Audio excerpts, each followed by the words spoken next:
What's up? Welcome to Blockchain Tech and Finance with me, your host. If you're on the YouTube side, please do subscribe, turn on the bell notifications right here to Blockchain Tech and Finance. I have all these articles in the description in this video below, so you can read through and do your own due diligence, or read through on your own, and instead of listening to me babble. Let me know your chat comments and comments on the video or the articles read through and featured on here. All right, monitor's working great. And I'll answer. We'll talk about it. Otherwise, let's go right into the markets. We've got the US market data, Dow Jones, $34,025.91, up 0.4%. And the Dow, Nasdaq Composite, up 0.59%, S&P 500 Index, up 0.46%, the Global Dow Real Time, down 0.37%, Gold Continuous Contract, down 0.97%, and crude oil is up 1.36%. In the Europe markets, we have the FTSE 100 Index, down 1.19%, the DAX down 0.64%, the CSE 40 down 0.84%, FTSE MIB down 0.29%, IBEX 35 down 0.12%, the Stoxx 600 down 0.85%. In the Asia markets, the Asia Dow down 1.33%, the Nikkei 225 down 2.25%, down 0.25%, Hang Seng Index down 1.76%, Shanghai Composite down 0.47%, S&P Sensex up 0.11%, FTSE Straits down 0.91%, S&P ASX 200 benchmark is down 0.55%, the Kospi is down 0.72%. In the currencies market, we have the euro up 0.08%, Japanese yen up 0.06%, the British pound down 0.09%, the Australia dollar down 0.19%, the US dollar index down 0.08%, and WSJ dollar index up 0.01%. The cryptocurrency markets, a little bit of a correction here, but staying riding a little flat up and down. Maybe Bitcoin will be a little volatile, I'm not sure. That's just my speculation on it, as there are some profits taken off the table, obviously sticking above 37,000. But will Bitcoin continue to keep climbing with the ETF, especially with the Ethereum ETF being a speculative thing as well, and being on the NASDAQ? But Bitcoin USD, $36,609 at the time of recording this, up 0.15%. Ethereum USD up 1.06%, above $2,000, $2,082.84 per ETH. XRP down 1.53%, Bitcoin Cash up 0.25%, Litecoin up 0.9%, and Monero down 0.17%. In the rates markets, the US 10-year Treasury note down 0.032, Germany 10-year government bond up 0.062, Italy 10-year government bond up 0.058, Spain 10-year government bond up 0.055, UK 10-year gilt up 0.052, Japan 10-year government bond is up 0.015.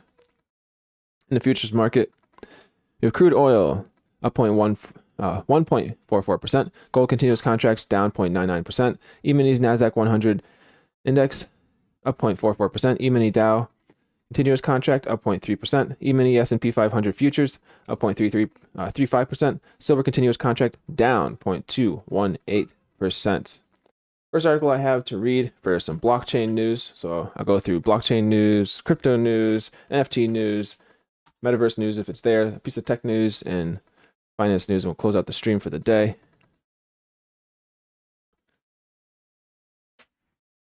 Let's see. Well, this was letting me read it for free earlier, but now it's not. JP Morgan switches. I guess I could register to do these things, but I'm not going to do that right now. Anyways, you can read through this if you got Bloomberg. JP Morgan switches on programmable payments using blockchain tech. The system lets companies set rules to shift cash automatically. In Germany, Siemens debuted the new feature to move funds. It's a Friday anyways. Happy Friday. Stay safe. Let's breeze on through this. All right. Some crypto news. UBS Group's wealthy clients can now trade some crypto ETFs in Hong Kong via Bloomberg reporting. The news comes the day after HSBC, one of the world's largest banks, said it plans to start a new digital asset custody service for institutional clients. This is from Amitabh Singh, writer reporter for CoinDesk. Swiss bank UBS wealthy clients can now take exposure to 3 crypto exchange traded funds ETFs through the lender's Hong Kong platform, according to a Bloomberg report citing a person familiar with the matter. The 3 crypto ETFs, Samsung Bitcoin Futures Active, CSOP Bitcoin Futures, and CSOP Ether Futures ETFs are all authorized by Hong Kong security regulator. The Securities and Futures Commission SFC, together with the 3 products, boast assets worth around $72 million. Significantly, the news comes a day after HSBC, one of the world's largest banks, said it plans to start a digital asset custody service for institutional clients. In the past few days, Hong Kong has moved toward allowing retail investors to buy spot cryptocurrency exchange-traded fund ETFs and primary dealing of tokenization. The move appears to be another step in Hong Kong's recently accelerated ambitions to become a virtual asset hub, and implemented a new regulatory regime in June, accepting applications for crypto trading platform licenses, and granted the first set in August, allowing exchanges to serve retail customers. UBS and SFC did not immediately respond to CoinDesk, obviously. And recently, UBS was named as one of 6 commercial banks working with the Swiss National Bank S&B on a wholesale central bank digital currency CBDC pilot. Earlier this year, in March, UBS stepped in to save Credit Suisse after the latter collapsed, shortly after Bitcoin climbed above $28,000 per BTC. Let me know your thoughts on this, and is that ushering in a reason for the ETH ETF? It's going to happen one way or another, and it already is. BBC, Whatever Happened to NFTs? By Joe Tydeek, cyber correspondent for BBC. When Homer Simpson comes up with a get-rich-quick scheme, it usually ends badly. In the latest episode of The Simpsons, the hapless dad turns his son Bart and then himself into NFTs to make millions. All goes wrong when Homer finds out from a floating pizza cat that the NFT craze is over. The episode has been widely applauded by NFT fans and skeptics alike for subjectively poking fun at the side of the crypto world that exploded a couple of years ago, but now has gone very quiet. Is the floating pizza cat right, and are NFTs really dead? Well, analysts shows that the once frenzied non-fungible token market declined to its lowest level recently, with October being dubbed Floptober, but some think that there's hope. NFTs are digital tokens of ownership, usually bought with cryptocurrency. They're often linked to images or videos, but owning an NFT does not normally mean the buyer gets the copyright of the picture. Anyone can view it online and even copy and save it, but the only buyer has the status of being the official owner of its token. Proof is etched into the unnettable record of the blockchain, a giant spreadsheet of transactions published online. According to research at DApp Radar, the value of NFT transactions just hit the lowest point since the NFT market peaked. Trading volume, the amount of money in sales across the whole industry, has fallen 89% from the beginning of 2022 to now. Back then, in the first quarter of 2022, it was 12.6 billion, and now in the third quarter 2023, it's a mere 1.39 billion. And the industry is contracting. Last month, Yuga Labs, the creators of the talismanic Bored Ape NFT, announced an unspecified number of redundancies. Bored Ape Yacht Club is one of the most famous series. It once had NFTs selling for millions of dollars, fueled by celebrity buyers, including talk show host Jimmy Fallon and media personality Paris Hilton. Paris Hilton has not posted on X, formerly Twitter, about NFTs since October 2022, in spite of almost daily tweets in January and February 2022 to promote her collections. According to the NFT Price Floor website, the floor price of Bored Ape NFTs, the value of the cheapest in the collection, peaked at the beginning of May 2022, and then costing around 268,000, 144 Ethereum coins. Now has dropped to 56,000. Collector and artist Taylor Whitley from the U.S. felt forced to sell 6 of his 7 prize Bored Apes, as the offers he was receiving were getting worse and worse. I haven't really wanted to sell, but the market is really bad, so it's a smart thing for me to do. I think the NFT market could grow even lower if he tells, obviously he's thinking and tells the BBC. Last month, Taylor sold his most valuable Bored Ape for $212,000 after previously turning down much better offers for it. He could have gotten 10 times more for his NFT if he had sold at the peak. It has stung him, but as an early investor, he still made incredible profits. His most recent sale is 1,000 times return on his initial $200 investment. For every Bored Ape NFT, there are millions of other smaller brands and artists making up the industry. Angie Taylor from Scotland was selling her NFT artwork for as much as $8,000 an item, but now she gets around $600. She has to go back to her pre-NFT job as a tutor part-time. Still selling bits and pieces here and there, but I'm having to do a day job as well. I can't make a living off this anymore with nothing else, she says. But she always thought the bubble would burst. I kind of budgeted for this to happen because I thought this is a boom and bust type of situation. She says it's clearly a buyer's market, and then there are plenty of happy buyers out there making the most of the downturn. Adam, known as Little Fish, recently bagged himself a CryptoPunk artwork for NFT for $663,000. The full-time crypto investor from Europe acknowledges that it's a large amount of money, but he thinks he's got a bargain with his CryptoPunk.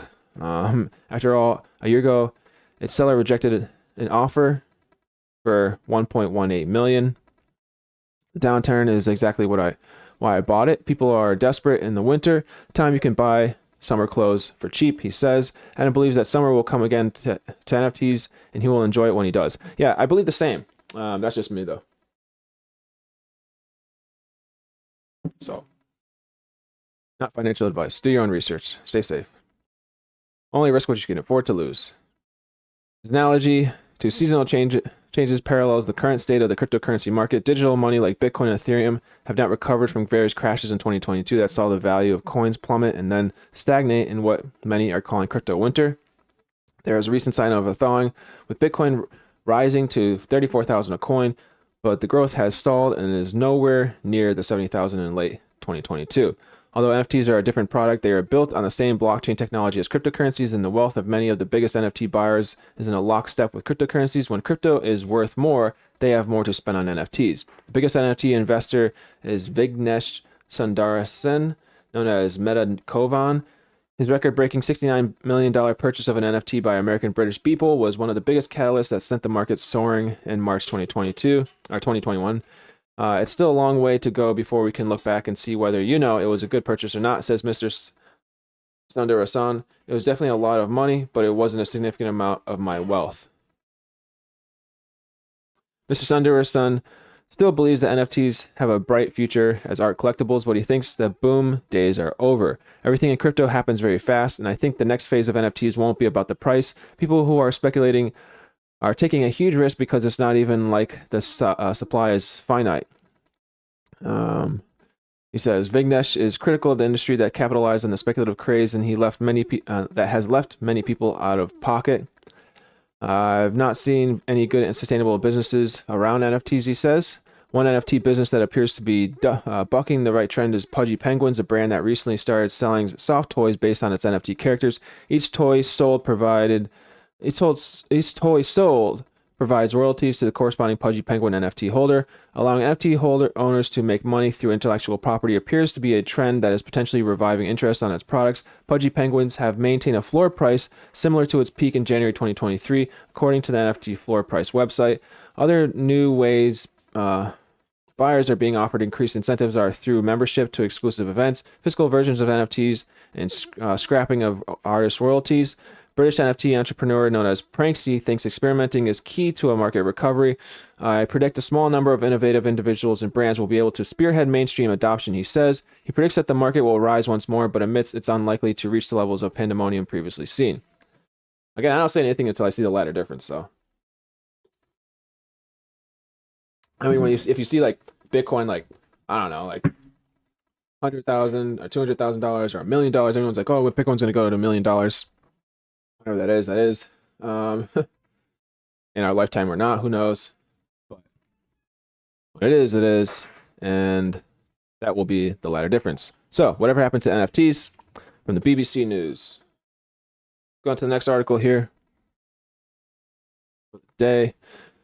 Cointelegraph. China declares stealing digital collectibles collections like NFTs liable for criminal theft sentence. The Chinese government says theft of digital collections violates the protection law and interest of the crime of illegally obtaining computer information system data. This is from Savannah Fortis, writer reporter for Cointelegraph.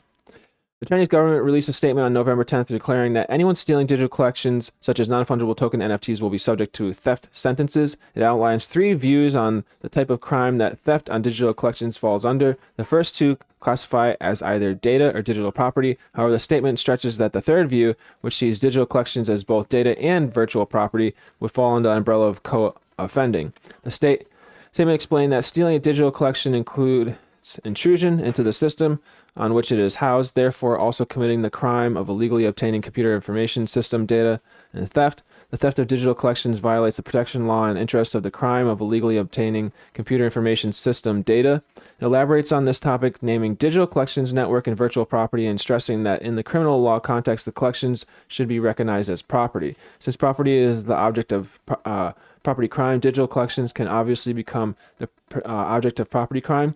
If the digital collection is stolen by intrusion into the system or other technical means, the act also damages the property law. NFTs were specifically mentioned, establishing that digital collections are derived from the concept of NFTs abroad and used blockchain technology to map specific assets with unique, non-copyable, tamper-preventing, and permanent storage characteristics.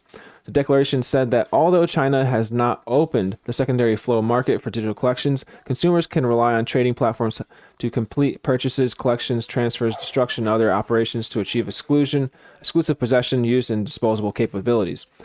Despite China's official ban from 2021 on nearly all crypto-related activity and transactions other than simply owning cryptocurrencies, there has been recent buzz surrounding NFTs. A local Chinese media outlet reported on October 25th that the Alibaba-owned peer-to-peer marketplace Xianyu removed its censorship of non-fungible tokens and digital assets related keywords in its search. Prior to that, on December 6th, China Daily, an English language newspaper owned by the Chinese government, announced that it wanted to create its own NFT platform and would award 2.813 million Chinese yuan, $390,000 in USD, to a third-party contractor to design the platform up to its specifications.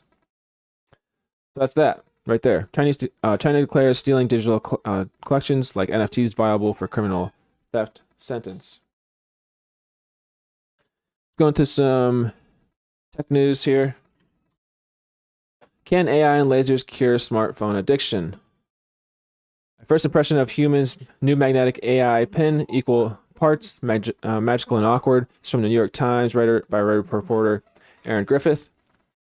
An aqua blue light appeared on my outstretched palm, showing a menu. Slowly circled the wrist scroll, pressing an index finger and a thumb together, a pinching motion to select an item. I wanted to send a text message device on my sweater. A 2-inch square magnetic pin from a startup called Humane let out a soft clink. I spoke, and the words leaving my mouth projected instantly into my hand, squeezing a fist. The message sent with a whoosh sound. The gadget, called the AI Pin, is a new take on wearable devices that aims to supplant or at least help wean us off our addiction to screens. Its features include answering questions, making calls, sending texts, playing music, and taking photos. It costs about $700 and a $24 a month subscription. It will be available for pre-order on November 16th. The company hopes to ship the devices by early 2024. It was like any new technology, equal parts magic and awkward. It took a few seconds of waving my hand in front of my chest to find the laser menu. The circling wrist motion takes a second to nail as well. In 10 minutes of wearing the device in the company's offices, I gradually learned how to hold the light and manipulate it. Most fun in the view was the pinching motion. Pinch, play a new song. Pinch, start a new message. Pinch, back to the menu. The company refers to this motion as picking. And Imran Qadri, Humane's co-founder, pinching hurts, he says. I quickly ran out of things to pinch because, unlike my smartphone, which offers a steady barrage of dopamine in the form of emails, texts, hearts, news alerts, cute dog pics, and other notifications, Humane's AI pen is meant to fade into the background of everyday life. And Humane's head of product engineering says that the device seemed to get you in and out quickly. It's not begging to lose another 45 minutes inside TikTok. It's more of a pull than a pushing context at you, pushing content at you in the way iPhones do, he said. Dropped the hand and light disappeared. Let's see. Tapping the pin's touchscreen, take a photo, double tapped, but to actually see the photo would need a screen. Humane Customers will have access to an online hub with 32 gigabytes of storage, devices per sonic speakers, a portmanteau of personal and sonic played music via the streaming service Tidal. Early customers will get trial subscription.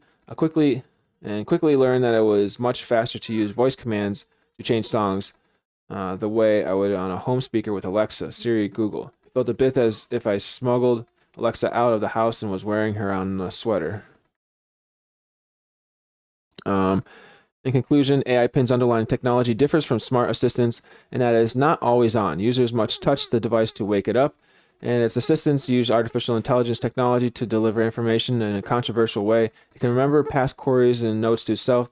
The note to self feature froze up in one demo, and Mr. Cosienda demonstrated this by asking a series of history questions about the New York Times that built on one another, which the pen answered in roughly the same amount of time it might take to search Wikipedia on my phone. The voice, he said, was that we didn't have to disappear into our screens. We're looking at each other while all this is going on, Mr. Cosienda said. We're not being distracted. You can read some more about that if you want to go through this news article on your own. Let me know what your thoughts on this are in the comments, as all these articles are in the description box below on this video. Let's keep going. Another piece of tech news here. Arkansas man receives the first world whole eye transplant plus a new face. It's from the Associated Press of NPR. New York surgeons have performed the world's first transplant of an entire human eye. Extraordinary addition to a face transplant. Although it's far too soon to know if the man will ever see through his new left eye. An accident with high voltage power lines has destroyed most of Aaron James' face in one eye. His right eye still works, but surgeons at NYU Langone Health hope replacing the missing one would yield better cosmetic results for his new face by supporting the transplanted eye socket and lid. The NYU team announced Thursday that so far it's just doing that. James is recovering as well from his dual transplant last May, and the donated eye looks remarkably healthy. It feels good. I still don't have any movement in it yet. My eyelid, I can't blink yet, but I'm getting sensation now, James told the Associated Press as doctors examined his progress recently. You got to start somewhere. There's got to be a first person somewhere, added James, 46, of Hot Springs, Arkansas. Maybe you'll learn something from it, and that will help the next person. Today's transplants of the cornea, the clear tissue in the front of the eye, are common to treat certain types of vision loss, but transplanting the whole eye, the eyeball, its blood supply, and the critical optic nerve that must connect it to the brain is considered a moonshot in the quest to cure blindness. Whatever happens next, James' surgery offers scientists an unprecedented window into how the human eye tries to heal. We're not claiming that we're going to restore sight, said Dr. Eduardo Rodriguez, NYU's plastic surgery chief, who led the transplant, but there's no doubt in my mind we are one step closer. Some specialists had feared the eye would quickly shrivel like a raisin. Instead, when Rodriguez propped open the left eye lid last month, the donated hazel-colored eye was as plump and full of fluid as his own blue eye. Doctors see good blood flow and no sign of rejection. Now, researchers have begun to analyze scans of the patient's brain that detected some puzzling signals from the all-important but injured optic nerve. One scientist who has long studied how to make eye transplant a reality called the surgery exciting. It's an amazing validation of animal experiments that have kept transplanted eyes alive, said Jeffrey Goldberg, chair of ophthalmology at Stanford University. The hurdle is how to regrow the optic nerve. Although animal studies are making strides, Goldberg added, he praised the NYU's team audacity in even aiming for optic nerve repair and hoped the transplant will spur more research. We're really on the precipice of being able to do this, Goldberg said. James was working for a power line company in June 21 when he was shocked by a live wire. He nearly died. Ultimately, he lost his left arm, requiring a prosthetic. His damaged left eye was so painful it had to be removed. Multiple reconstructive surgeries couldn't repair extensive facial injuries, including his missing nose and lips. James pushed through physical therapy until he was strong enough to escort his daughter Allie to a high school homecoming ceremony wearing a face mask and eye patch. He still required breathing and feeding tubes and longed to smell, taste, and eat solid food again. In his mind and his heart, it's him So I didn't care that he didn't have a nose, but I did care that it bothered him, said his wife Megan James. Face transplants remain rare and risky, and James is only the 19th in the U.S. The fifth Rodriguez has performed. The eye experiment added even more complexity, but James figured he'd be no better off if the donated eye failed. 3 months after James was placed on the national transplant waiting list, a matched donor was found. Kidneys, a liver, and a pancreas from the donor. A man in his 30s saved 3 other people. During the 21-hour operation, surgeons added another experimental twist. When they spliced together the donated optic nerve to what remained of James' original, they injected special stem cells from the donor in hopes of spurring its repair. Last month, tingles heralded healing facial nerves. He can't yet open the eyelid and wears a patch to protect it, but as Rodriguez pushed on the closed eye, James felt sensation, although on his nose rather than his eyelid. Presumably until slow-growing nerves get reoriented. The surgeon also detected subtle movements beginning in the muscles around the eye. Then came a closer look. NYU ophthalmologist Dr. Vedahi Dadania ran a battery of tests. She found expected damage in the light sensing retina in the back of the eye, but she said it appears to have enough special cells called photoreceptors to do the job of converting light to electrical signals, one step in creating vision. Normally, the optic nerve then would send those signals to the brain to be interpreted, and this patient's optic nerve clearly hasn't healed, yet when light was flashed into the donated eye during an MRI, the scan recorded some of the brain signaling. That both excited and baffled researchers, although it wasn't the right type for vision. It may simply be a fluke, cautioned Dr. Stephen Galetta, NYU's neurology chair. Only time and more study will tell. Still, the surgery marks a technical tour de force, said Dr. David Klassen, Chief Medical Officer of the United Network for Organ Sharing, which runs the National Transplant System. You can learn a tremendous amount from a single transplant that could propel the field. And as for the patient, we're just taking it one day at a time, they said. So that's some good tech news right there in surgery, like technological advances in surgery. All right, piece of finance news. Global news, and close out the stream for the day. Stock market news today. Stocks higher at Fed yields break 8-day winning streak. This is from Yahoo Finance. Reporter Alexandra Canal and Brett Lo Giorato.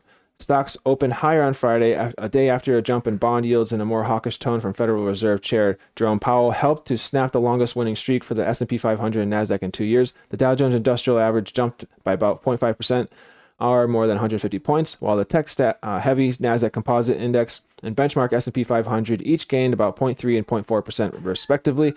Still in focus Friday was a message from Powell, who described the Fed's policy as restrictive but emphasized rate hikes were still on the table as the outlook for inflation remains cloudy.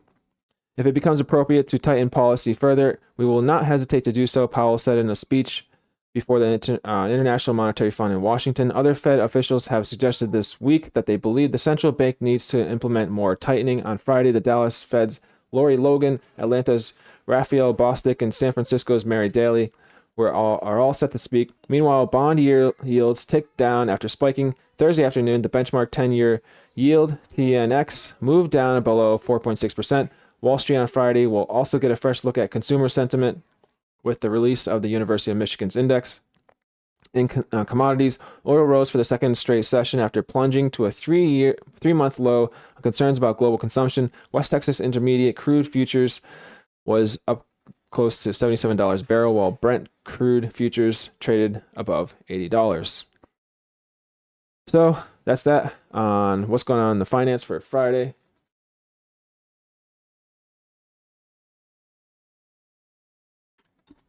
In global news, and close out the stream after this, and from CNN, writer reporter Simeon McCarthy for CNN, China has a sweeping vision to reshape the world and countries are listening. Hong Kong's Xi Jinping has a plan for how the world would work in 1 year into his norm-shattering third term as Chinese leader. He's escalating his push to challenge America's global leadership and put his vision front and center. That bid was in the spotlight like never before last month in Beijing when Xi, flanked by Russian President Vladimir Putin, United Nations Secretary General Antonio Guterres, and some 24 top dignitaries from around the world hailed China as the only country capable of navigating the challenges of the 21st century. Challenges of the world of our time and historical significance are unfolding like never before, Xi told his audience at the Belt and Road Forum. China, he said, would make relentless efforts to achieve modernization for all countries and work to build a shared future for mankind. Xi's vision, though cloaked in abstract language, encapsulates the Chinese Communist Party's emerging push to reshape an international system it sees as unfairly stacked in favor of the United States and its allies, viewed by a rival by those countries. As it grows increasingly assertive and authoritarian, Beijing has come to believe that now is the time to shift that system and the global balance of power to ensure China's rise and reject efforts to counter it.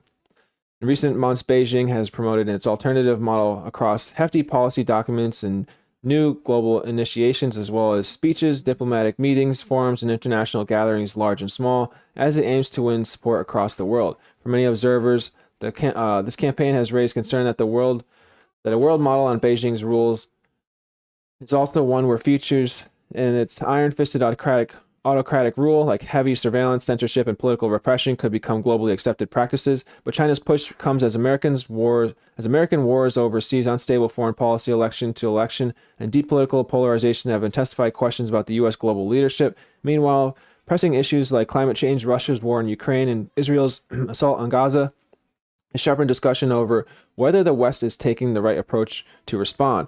All this coincides with long-standing calls from countries across the developing world for an international system where they have more to say. Many of those countries have sustainably enhanced their economic ties with Beijing during Xi's rule, including under a decade of his up to $1 trillion global infrastructure building drive, which leaders gathered to celebrate last month in the Chinese capital. Let's see. It remains to be seen how many would welcome a future that hews to China's worldview, but Xi's clear push to amplify this message amid a period of unrelenting tensions with Washington elevates the stakes of the U.S.-China rivalry. And as a procession of world leaders who have visited Beijing in recent months, included for Xi's gathering last month, make clear, while many nations may be skeptical of a world order pitched by autocratic China, others are listening. How long does this go on for?